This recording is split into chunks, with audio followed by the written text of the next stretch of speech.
Ladies and gentlemen, let me ask you something right now. If you could model one person who transformed the world, someone who built an empire, shifted a mindset, and created a legacy that has lasted over 400 years, who would that be? Would it be a billionaire CEO, a military general, a political genius, or would it be a man who began with nothing but faith, compassion, and courage, a man named Muhammad sallallahu, alaihi wasallam? Because if we're going to talk about leadership, I don't want to give you corporate buzzwords. I want to give you transformation. I want to talk about a man who went from being an orphan in the deserts of Arabia to becoming the most influential human being in history, not just according to Muslims, but according to historians, scholars, and even leadership experts like Michael Hart, who ranked him #1 among the most impactful people of all time. Let's get one thing clear. Great leaders don't dominate, they elevate. Muhammad sallallahu alaihi wasallam didn't lead with fear, he led with presence. He didn't just stand in front of people and tell them what to do. He walked with them, ate with them, bled with them. He was the first in battle and the last to rest. He was the leader who mended his own clothes, who served in his own household, and who smiled even at those who hated him. That, my friends, is real power. Because here's the deal, people don't follow what you say, they follow who you are. Muhammad sallallahu alaihi wasallam embodied every value he preached. When he said be honest, he was called al-amin, the trustworthy, before he ever preached a word. When he taught patience, he endured 13 years of persecution in Mecca. When he talked about mercy, he forgave the very people who had killed his family, driven him from his home, and tried to destroy his mission. Now that's not just influence, that's transcendence. He didn't just lead in the mosque, he led in the home, in business, in politics, on the battlefield. He was the ultimate model of holistic leadership. And let me tell you something. Every single one of us in this room has access to the same source of strength he had. You see, leadership isn't about titles, it's not about power plays, it's not about position. It's about the ability to influence, to uplift, to serve. And Muhammad sallallahu alaihi wasallam showed us how to do that not just 1,400 years ago, but every single day if we choose to model his principles. Let me break this down for you. He had a vision bigger than himself. His mission was to bring light to a dark world. He wasn't in it for personal gain, and that's what gave him unbreakable certainty, even when he was alone in a cave or bleeding in the streets of Taif. He was relentlessly compassionate. Do you want to influence people? Start by caring about them deeply, genuinely. The Prophet sallallahu alaihi wasallam would pause for a child, for the elderly, for animals even. Compassion wasn't weakness, it was his superpower. He built leaders, not followers. He empowered people like Bilal, a former slave, and gave him a voice. He didn't say, "Follow me forever." He said, "You have greatness within you. Let me help you unlock it." He forgave when he had the power to punish, and if you want to talk about emotional mastery, this is it. In the conquest of Mecca, he stood before the people who tried to murder him, and he said, "Go, you are free." Who does that? A man who's mastered his ego and leads with his soul. He lived the message. The Quran didn't just speak about justice, humility, and excellence. He lived it.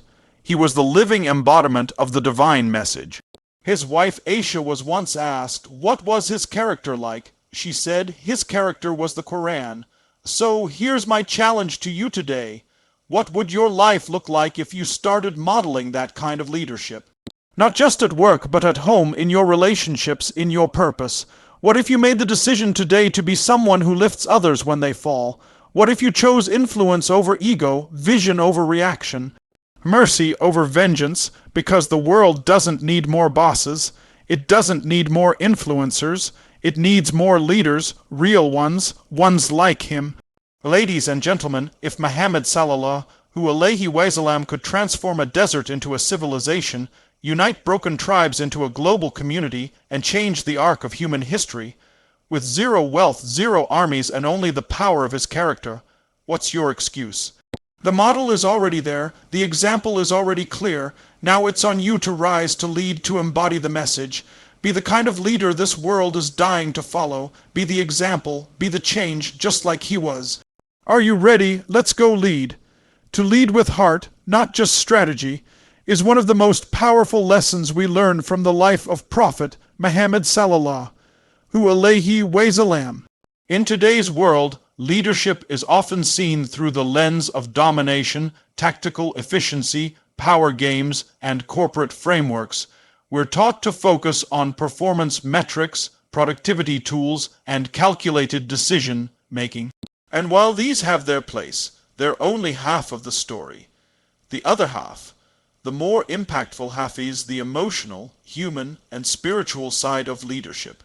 Prophet Muhammad sallallahu alaihi wasallam taught us that the real key to influencing people and transforming society isn't control or manipulation. It's love, empathy, and sincerity. His leadership began in the heart and extended outward. It was deep, authentic, and transformative. Imagine this: a man who never raised his voice in cruelty, a man who never spoke without purpose, a man who stood up in the middle of the night crying for his people, not because they disrespected him, not because they betrayed him, but because he feared for their afterlife. He cried for the very people who tried to kill him. That's not just compassion. That's revolutionary emotional intelligence. That's a heart-led leader, and that's a model most of the world still hasn't understood. One of the most striking moments that show this kind of leadership is how he treated the people of Taif. After being rejected in Mecca, Prophet Muhammad sallallahu alaihi wasallam traveled to the nearby city of Taif, hoping the people would welcome his message. Instead, they mocked him. They sent children and fools into the streets to stone him. Blood poured from his body. Humiliated and injured, he sought refuge in an orchard. At that moment, when any other leader might have called for revenge or collapsed into despair, the Prophet sallallahu alaihi wasallam raised his hands, not in anger, but in dua. He said, "O Allah, guide my people, for they do not know." That prayer came from a heart that led, not an ego that ruled. Now let's think about what leadership usually looks like when someone is disrespected or hurt. It becomes about retaliation, image, and dominance, but not with the Prophet sallallahu alaihi wasallam. He didn't lead to protect his reputation. He led to guide, to nurture, to love. His heart wasn't just soft, it was disciplined. He didn't let his emotions control him, but he was completely in tune with the emotions of others. That's a rare and powerful skill. Leading with heart also means having the courage to be vulnerable. We often associate leadership with strength, and strength with never showing weakness. But true strength is the ability to be open without breaking. The Prophet sallallahu alaihi wasallam cried when people died.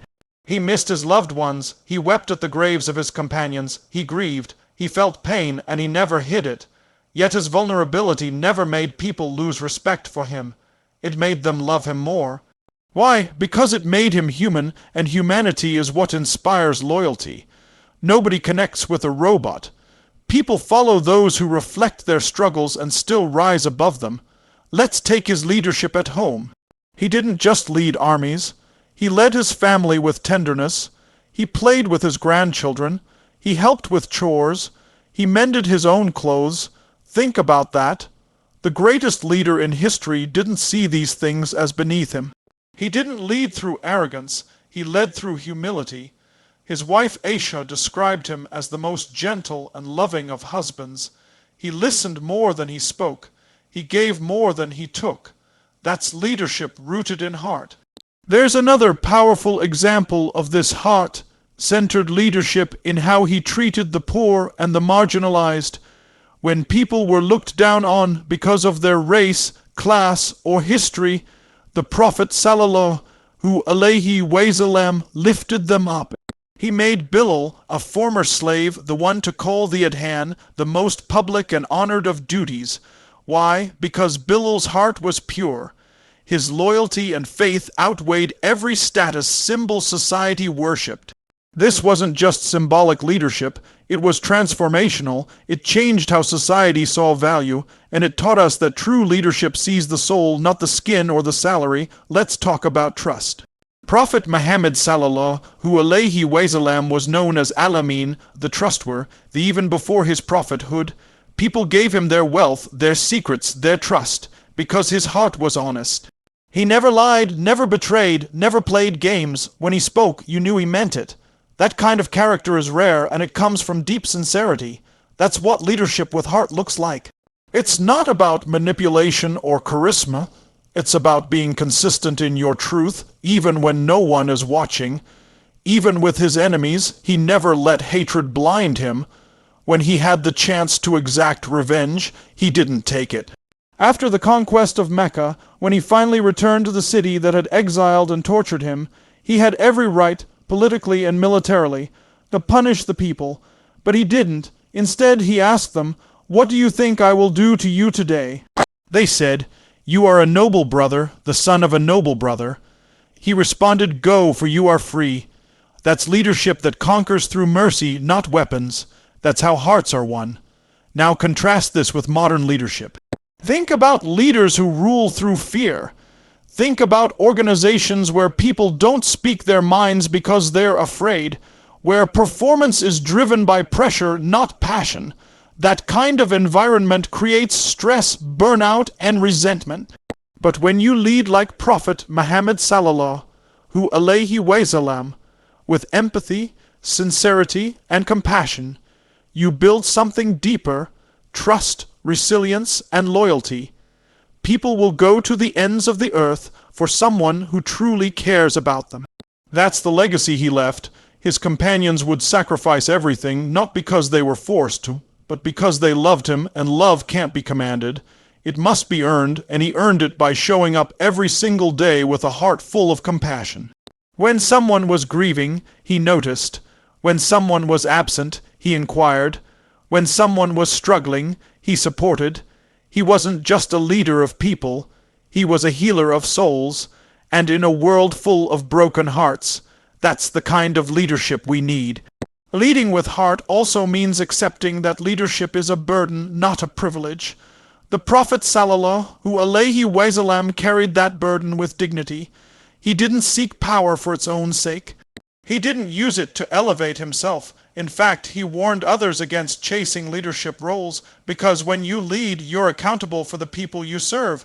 That accountability isn't just political, it's spiritual. And he took that accountability so seriously that he would pray all night, asking Allah for forgiveness, not just for himself, but for his entire ummah. Every time someone insulted him, he responded with dignity. Every time someone wronged him, he forgave. Every time someone asked, he gave. He never let his heart become hard, and in that softness was the strength to carry a global mission. In your own life, if you want to lead, whether in your home, your work, your community, you must start with the heart.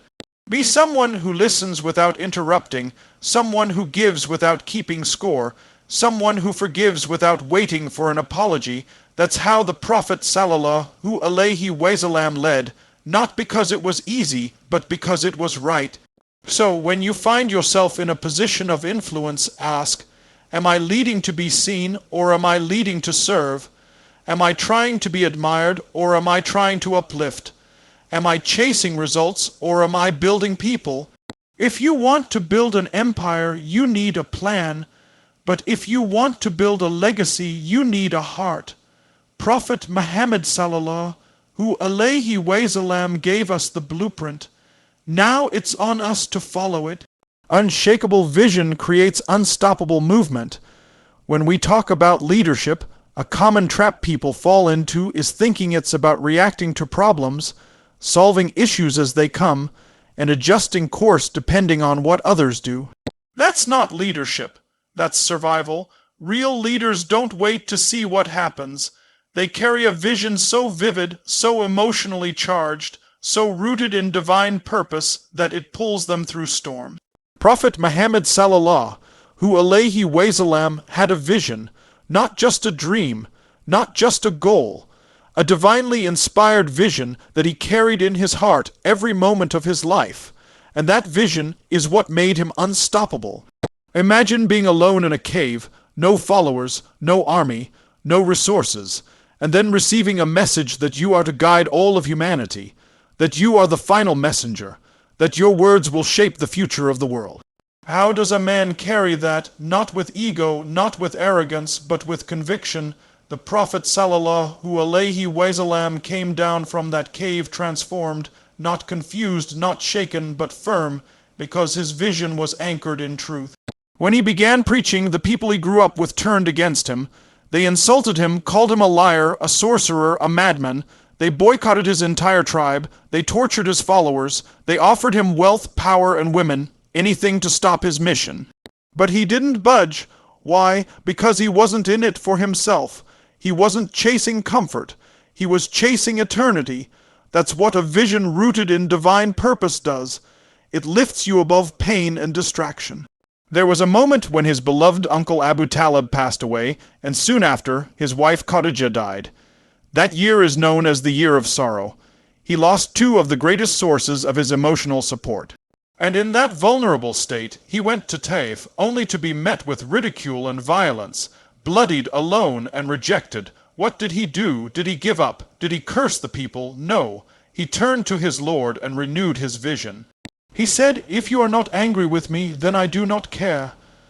That is clarity of purpose. That is unshakable vision. Let's pause for a second and reflect on what vision means in our lives. Do we even have one? Or are we living day to day, responding to emails, managing crises, following routines, without a clear direction? Because here's the truth. You can't lead anyone if you don't know where you're going. And you won't know where you're going if you don't have a vision that burns in your soul. Prophet Muhammad sallallahu, alaihi wasallam, wasn't just dreaming of a better Arabia. His vision was for the entire world to be free from ignorance, oppression, and idolatry. He wanted hearts connected to their Creator. He wanted justice to prevail, not just in law, but in character, in family, in society. He saw a world where a black man and a white man stood shoulder to shoulder in prayer, where women were honored and educated, where the orphan was protected, and the oppressor was held accountable, regardless of status. And even though that world didn't exist around him, he carried that vision as if it already did. This is what leaders do. They see the world not just as it is, but as it could be, and they commit their lives to building that reality. Even when no one believes in them, even when they are mocked, blocked, and attacked, because the power of vision isn't in how loud it is, it's in how deeply it lives inside you. Look at the Meccan period of the Prophet's mission. 13 years of persecution, no political power, no army, no resources, and yet he never compromised on his vision. People came to him with offers: rule over us, but don't talk about idols. We'll follow you, but don't criticize our gods. He rejected all of it because a true leader doesn't sell their vision for convenience. He knew that partial truth is still falsehood. He didn't water down the message to gain followers. He spoke the truth, even if it meant walking alone. Eventually, that clarity of vision attracted people of immense character. Abu Bakr, Umar, Uthman, Ali, giants of faith who became the foundation of a civilization. Why did they follow him? Not because of wealth or status, but because they saw a man who would never betray his purpose. A man who stood for something greater than himself. When he migrated to Medina, the Prophet sallallahu alaihi wasallam began building the infrastructure of a just society. But he didn't abandon his vision of spreading the message to the world. He sent letters to the kings and emperors of the time, inviting them to Islam. That was bold. These were men who could easily crush small tribes, but the Prophet sallallahu alaihi wasallam wasn't intimidated. Because his vision was bigger than borders, bigger than fear, he wasn't concerned with being accepted. He was concerned with being truthful, and that gave him power no army could match. One of the greatest examples of his unshakable vision was during the Treaty of Hudaybiyah. The Muslims had come to Mecca to perform Umrah. They weren't armed for war, but the Quraysh blocked them. Tensions rose. Eventually, a treaty was drawn up, one that seemed to favor the Quraysh unfairly. Many companions were upset. They didn't understand why the Prophet sallallahu alaihi wasallam would agree to what looked like a loss, but he had a longer vision. He knew that patience would open greater doors. And he was right. Within 2 years, Mecca opened without bloodshed. That's strategic patience rooted in vision. Now let's compare that to how we often operate. If things don't go our way in a week, we panic. If people doubt us, we quit. If we don't see instant results, we change direction. But the Prophet sallallahu, alaihi wasallam, teaches us that vision is not swayed by setbacks. It absorbs them, it learns from them, and it keeps moving forward. Leadership today often talks about the why. Simon Sinek famously said, "People don't buy what you do, they buy why you do it." The Prophet sallallahu alaihi wasallam lived his why so fully that people didn't need to be convinced. They felt it. Every word, every action, every sacrifice he made was aligned with his mission. That kind of integrity is magnetic. That's how you build a movement that outlives you. His vision was never for himself. It was always for others. Even on his deathbed, with the weight of his illness overtaking him, his thoughts weren't about his own pain. He asked about the prayer. He reminded the people to be just. He said, "Be kind to the women under your care."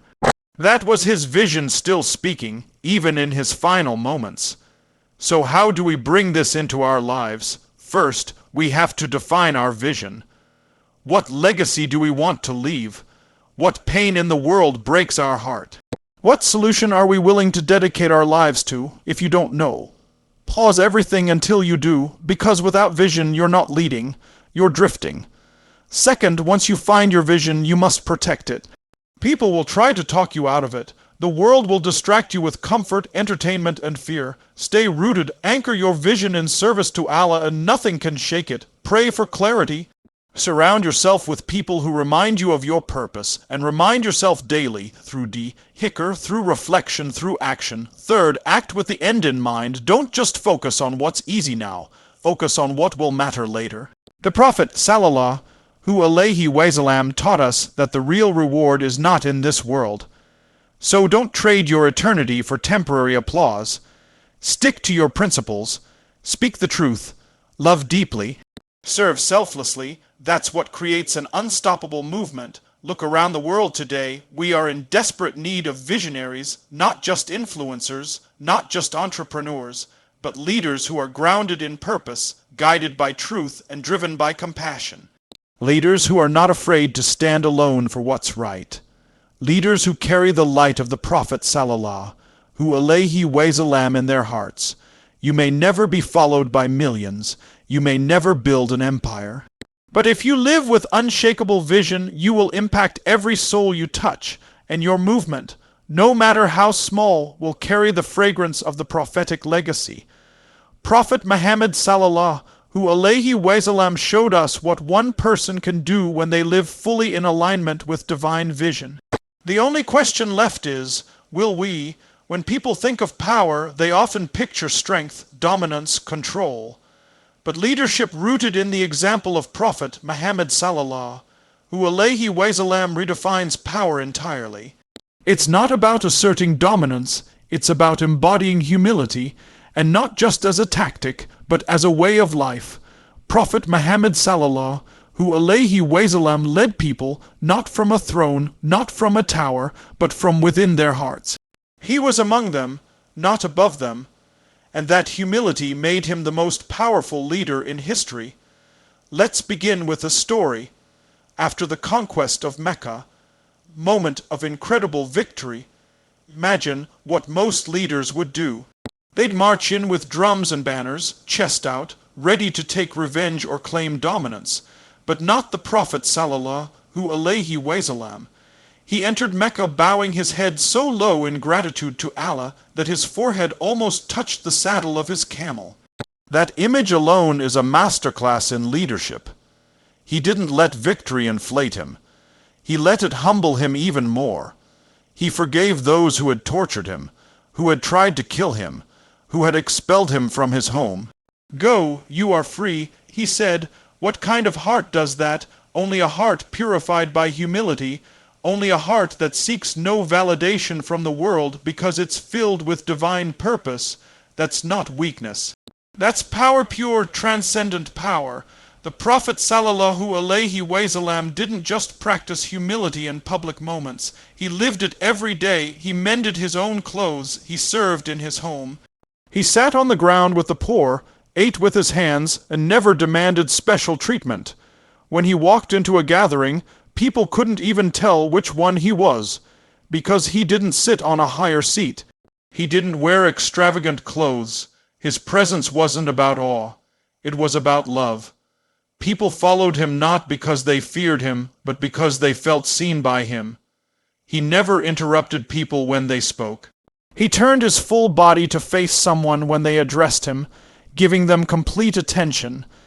Even when children spoke to him, he treated them with the dignity of adults. That's leadership. Because real leadership isn't about controlling people, it's about honoring their humanity. One of the most powerful demonstrations of his humility was during the digging of the trench before the Battle of the Trench. This was a moment of crisis. The Muslims were vastly outnumbered. The enemy coalition was massive. And yet, the Prophet sallallahu alaihi wasallam didn't just issue commands from the sidelines.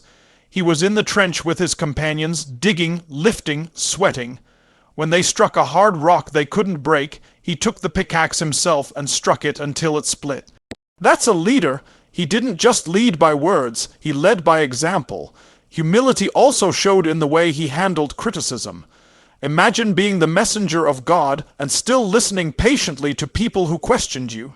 One man even said, "Be just, O Muhammad," as if accusing the Prophet sallallahu alaihi wasallam of injustice. The companions were furious, ready to react, but the Prophet sallallahu alaihi wasallam remained composed. He didn't let ego lead, he let mercy lead, because he knew something we often forget. Your character is tested most when your status is highest. Let's bring this to our lives. When you get a promotion, when you gain followers, when people start listening to you, how do you behave?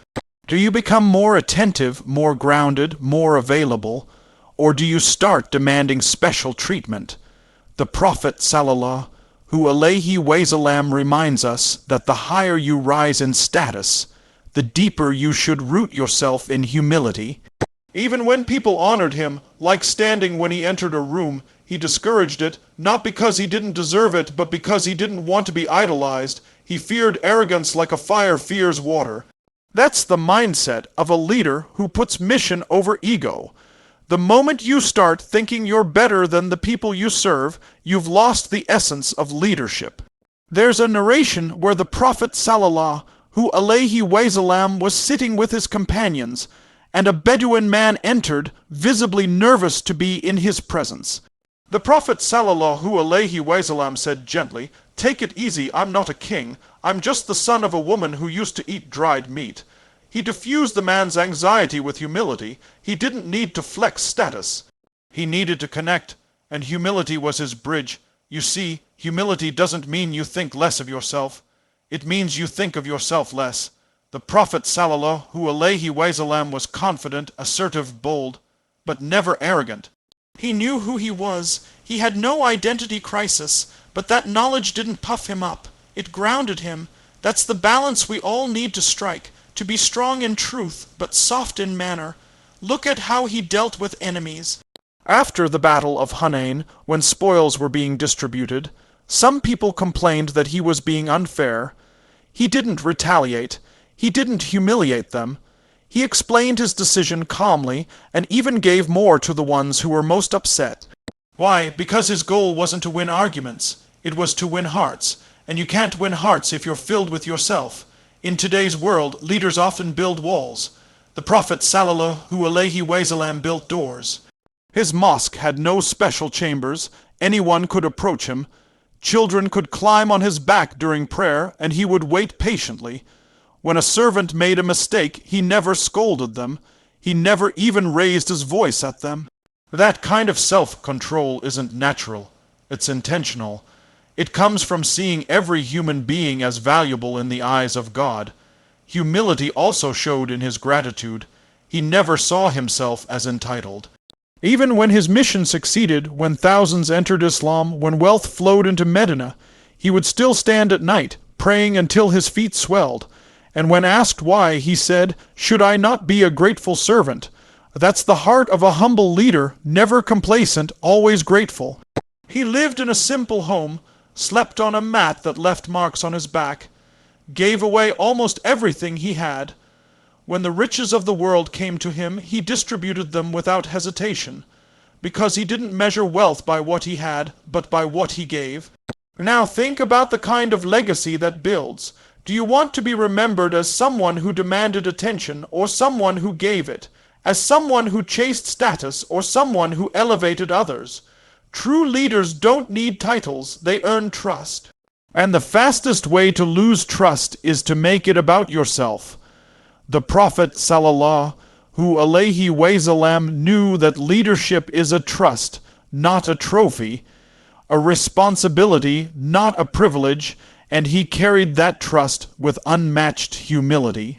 That's why even his enemies testified to his character. That's why people who met him once would die for him later, because humility isn't just attractive, it's transformational. Let me tell you something profound: humility isn't passive. It's a choice. It's the choice to serve when you could command, to listen when you could speak, to forgive when you could retaliate. That's not weakness. That's next-level strength. That's divine leadership. So ask yourself, where in your life can you step down to lift others up? Where can you listen more and speak less? Where can you serve more and shine less? Because that's where your leadership begins. We live in a world that rewards ego, that celebrates arrogance, that promotes me first mentalities. But you and I, we're called to something higher, to lead like the Prophet sallallahu, alaihi wasallam. To lead with humility so deep, so sincere, so radiant, that it becomes our superpower. He could have ruled with fear, but he chose to rule with love. He could have demanded service, but he chose to serve. That's the legacy we inherit. That's the model we must follow. Let's be clear, humility is not thinking you're nothing. It's knowing that everything you are is from Allah, and that you are here to serve, not to be served. That's the type of leader the world is starving for, and that's the type of leader you can become. We often think that leadership is about having all the answers. But the leadership of Prophet Muhammad sallallahu, alaihi wasallam, teaches us something radically different. It's about seeking counsel, about involving others, about building trust through consultation, not command. And that single trait, shura, or mutual consultation, transformed his leadership into a legacy. Let's be clear, Prophet Muhammad sallallahu, alaihi wasallam, was divinely guided. He received revelation from Allah. He could have simply said, "This is the way, follow it," and no one would question him. But instead, he regularly sought the opinions of his companions. He asked, he listened, he debated, he reflected. Why? Because he was building leaders, not followers. He was developing minds, not just commanding obedience. This level of inclusion created an empowered community, a community that felt seen, heard, and responsible. And that is the genius of his leadership, because when people feel invested in decisions, they're not just carrying out instructions, they're carrying out a mission, they're not just complying, they're committing. Consider the Battle of Uhud. The Prophet sallallahu alaihi wasallam initially wanted to stay in Medina and defend the city from within, but many younger companions were eager to meet the enemy outside the city. He didn't dismiss them, he didn't override them, he consulted them, and then he chose to go with the majority even though his own view was different. Think about that. He was the messenger of God, and yet he allowed himself to be overruled. Not because he was unsure, but because he was teaching a value. He was modeling a leadership style that was participatory. And even when that decision led to temporary setbacks in the battle, he didn't shame or blame anyone. He uplifted them. That kind of trust builds loyalty that no fear-based leadership ever could. It gets even deeper. After the Treaty of Hudaybiyah, many companions were upset. They felt the treaty's terms were unfair.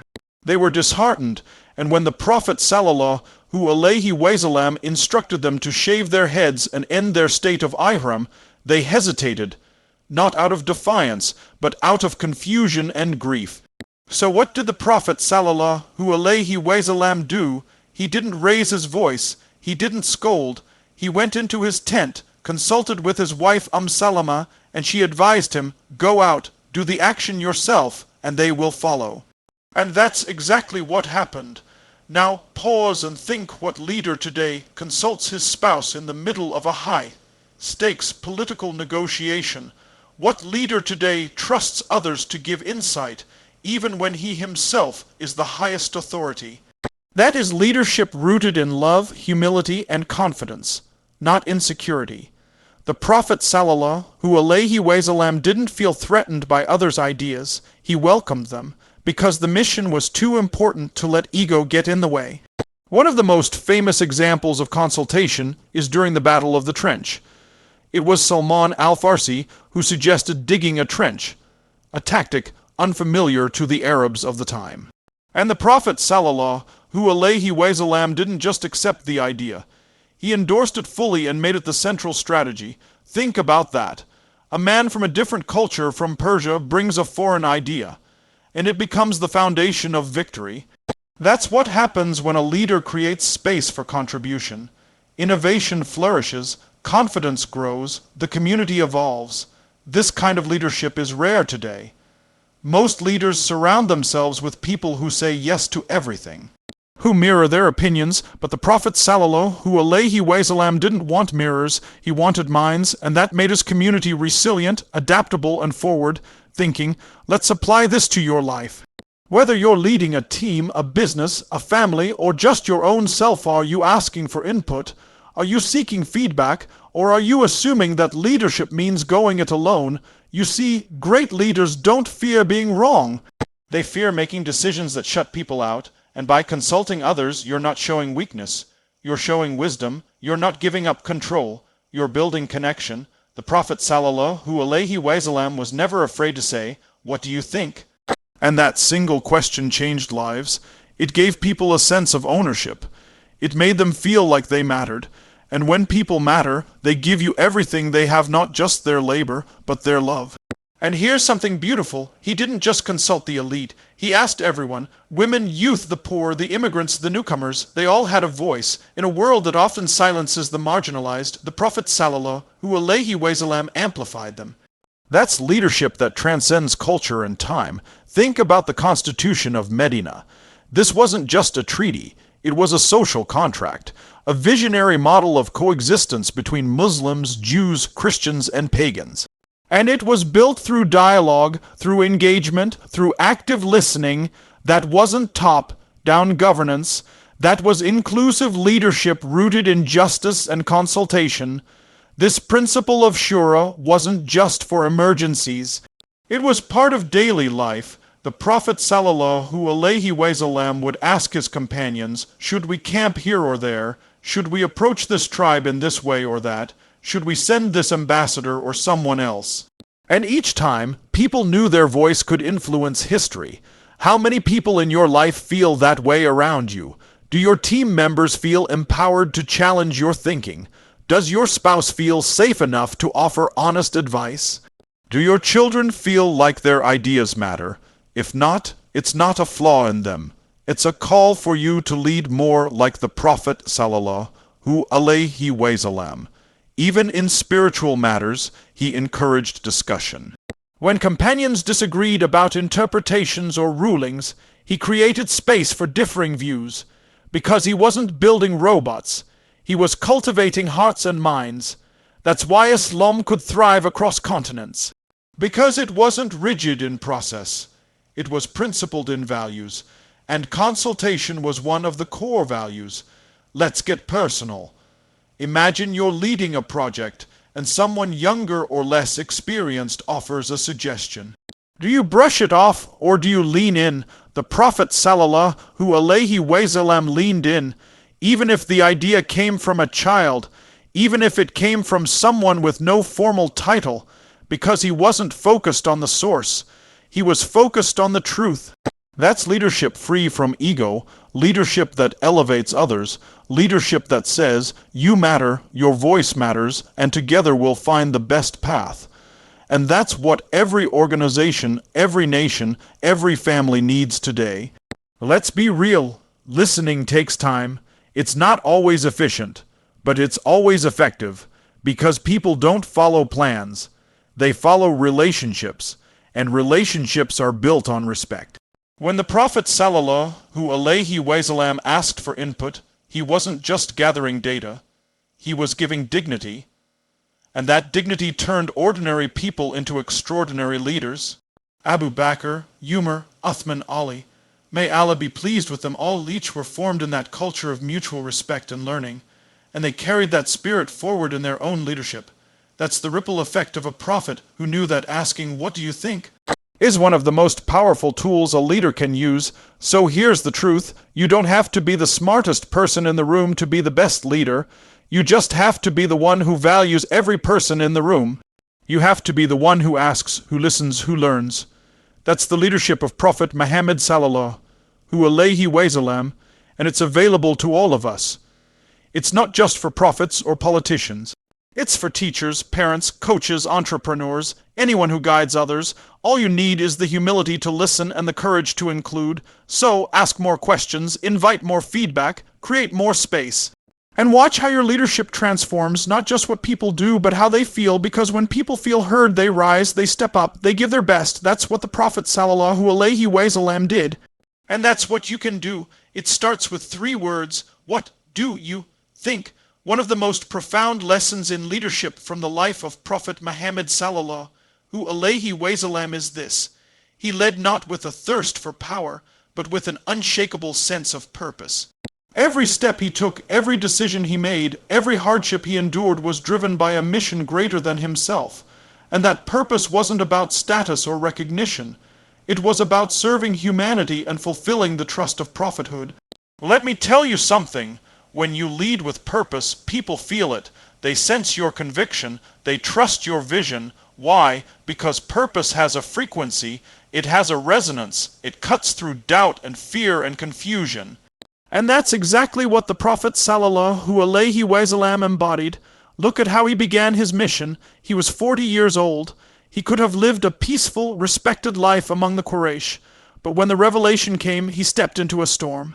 He didn't have political backing. He didn't have wealth. What he had was a divine mission. And he held on to that purpose through ridicule, boycott, torture, and exile. That's not human willpower. That's divine alignment. You see, true leadership isn't born in comfort. It's born in crisis, and in those moments, purpose is your anchor. When everyone else is shaken, your clarity becomes their compass. That's what the Prophet sallallahu alaihi wasallam gave his followers, clarity in chaos. Direction in darkness, not because he promised ease, but because he modeled meaning. Think about the early Muslims. They were few in number, persecuted, mocked, and tortured. But they stood firm. Why? Because the Prophet sallallahu alaihi wasallam gave them purpose. He didn't say, "Follow me and life will be easy." He said, "Follow me and we will change the world." That's a message worth following. And it wasn't abstract. His purpose showed up in every interaction, in how he treated the poor, the orphans, the outcasts, in how he respected his enemies, honored treaties, and forgave even the most vicious of opponents. Because his purpose was to elevate, not to dominate, to transform hearts, not to crush them. Let's look at the conquest of Mecca. After years of persecution, exile, and battle, the Prophet sallallahu alaihi wasallam returns, not as a vengeful warlord, but as a merciful leader. And what does he say to the Quraysh, the same people who tried to kill him, who drove him out of his home, who killed his companions? He says, "Go, for you are free." That's not weakness. That's the highest form of strength, a strength rooted in purpose. He didn't come back to gloat. He came back to restore justice, to unify hearts, to complete the mission. That's what leadership with vision looks like. Now think about your own life. What drives you? Is it titles? Is it applause? Is it security? Or is it something deeper? Because when you find your purpose, you find your power. And when you lose it, no amount of success can fill that void. The Prophet sallallahu alaihi wasallam was not obsessed with results. He was committed to the process. His mission wasn't to see Islam dominate. It was to deliver the message with excellence, sincerity, and mercy, and whether people accepted it or not, he stayed true to that mission.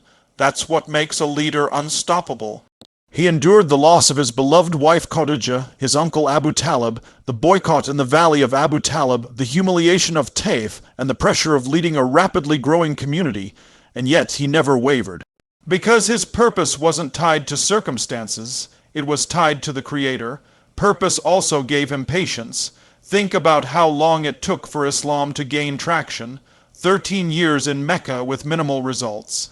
Most leaders today would have given up after 13 weeks, but he kept going, not because the numbers were impressive, but because the mission was sacred. And when the numbers finally came, when people entered Islam in droves, he remained humble. He didn't let success intoxicate him. He remained a servant of Allah, always grounded, always grateful. Because real purpose doesn't inflate the ego, it dissolves it. Even in his final sermon, he didn't talk about his achievements. He talked about trust. He asked his followers, "Have I conveyed the message?" And when they answered yes, he raised his finger to the sky and said, "O Allah, bear witness." That's purpose. It's not about being remembered. It's about being accountable. Now, let's get practical. How do you lead with purpose in your own life? First, you need to define it. What is your mission? What's the deeper why behind what you do? If you don't know it, you'll drift. You'll chase money, recognition, comfort, but never feel fulfilled. But when you align your actions with your mission, every struggle becomes meaningful. Second, communicate your purpose constantly. The Prophet sallallahu, alaihi wasallam, reminded his followers again and again about the Day of Judgment, about the mercy of Allah, about the value of justice and truth. He didn't let people forget why they were doing what they were doing. He built a culture of purpose. Third, live your purpose with integrity. Don't just talk about values, embody them. That's what made the Prophet sallallahu alaihi wasallam so effective. Even his enemies called him al-aman, the trustworthy. Because he lived his values consistently. That consistency creates trust, and trust creates influence. Fourth, be resilient, because when you walk in purpose, you will face resistance. The Prophet sallallahu alaihi wasallam didn't succeed because the road was easy. He succeeded because he stayed on the path when it was hardest. That's what separates good leaders from great ones, the ability to endure with grace. Fifth, keep your purpose bigger than yourself. If your mission is only about you, you'll quit when it gets tough. But if your mission is about serving others, about pleasing Allah, about leaving a legacy, you'll keep going even when no one's watching.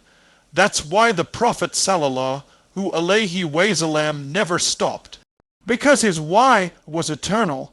Leadership today often looks like image, charisma, dominance, but the Prophet sallallahu alaihi wasallam showed us that the greatest leaders are those who serve with sincerity, suffer with dignity, and lead with purpose. And that kind of leadership changes everything. So ask yourself today, what would happen if I led like that? What would my family feel, my team, my community? What if I brought that level of clarity, conviction, and compassion into everything I did? You don't need a title to lead with purpose. You just need a heart that's on fire with vision. You just need to ask, what am I here to do, and how can I do it in a way that uplifts others, pleases my Creator, and leaves the world better than I found it? That's how the Prophet sallallahu alaihi wasallam lived, and that's how you can live. Because leadership isn't about command, it's about commitment. It's not about applause, it's about alignment. And when your heart beats in rhythm with your mission, nothing can stop you. Let your purpose be your compass. Let it guide your words, your actions, your decisions. And when in doubt, look at the one who lived it best. Study his life, reflect on his legacy, and then lead like him.